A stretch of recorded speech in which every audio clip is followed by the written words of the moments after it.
is I welcome once again student to my video lectures on signals and system. This is preliminary class number 4. In the last class I covered what is a ramp signal and how it is generated by doing integration on unit step signal.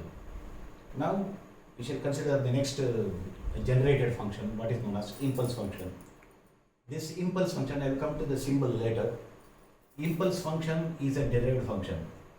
So it is generated by doing differentiation on unit step signal. Differentiation is an opposite process to integration.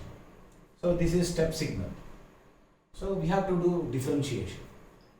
So differentiation here, first we shall differentiate this. So what is the value here? The value here is 0. So on doing a constant.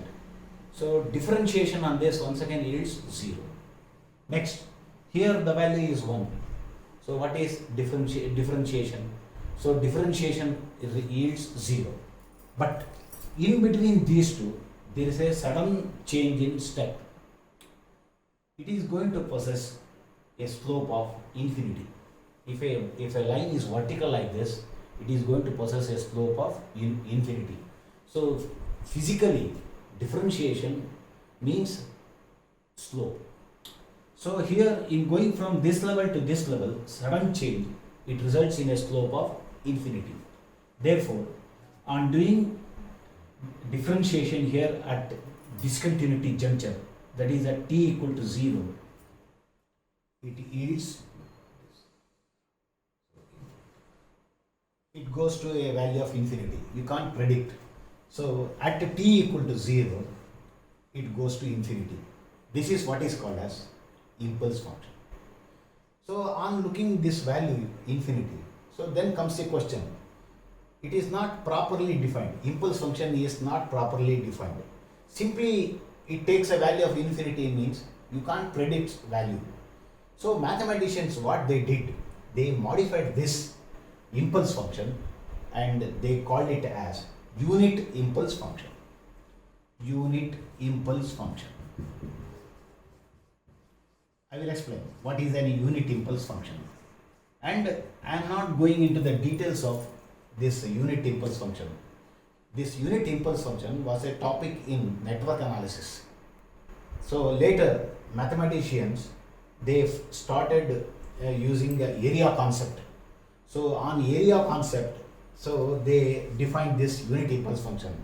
I am not going into the details of that. So if I have to go to the details, then I have to consider modified ramp function. Then taking that modified ramp function, one has to get what is called as a unit impulse function. Just I will remind you a formula for unit impulse function. You need not have to remember that. You just remember the way we sketch what is called as a unit impulse function. So this was the expression for unit impulse function. A unit impulse function is given by limit epsilon tends to 0, 1 by epsilon u of t minus u of t minus epsilon.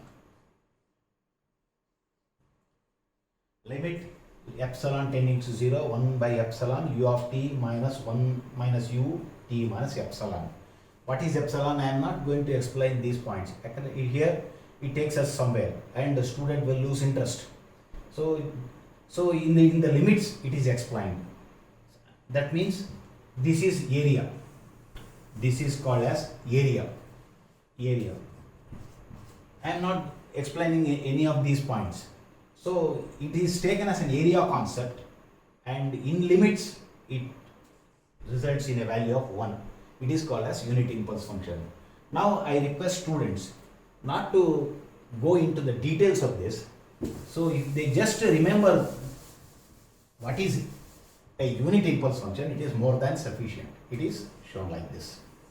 At t equal to 0, you erect a line. Show a pointed arrow like this, and here you write 1. It is called as unit impulse function. That means it is at t equal to 0, it shoots up to a value of 1. It is what is known as unit impulse function. Unit impulse function. It need not be unity. Sometimes this is a non-unity value. For example, this could be 5. This could be 5. Then this is, if it is shooting to a value of 5, then it is called as 5 delta t. This is what is called as a unit impulse function. Now, a good example I can give is thunderstroke. So, what is thunderstroke? When a thunderstroke strikes somewhere in the air and it attacks objects, people on earth, is it not? So, it is not going to take place continuously. It happens for a moment. So, it is like a thunderstroke. So, only at a particular specific value of t, it shoots up to some value, that is unit impulse function. So, in this case, it is 5 delta t. That means its value occurs only at t equals 0.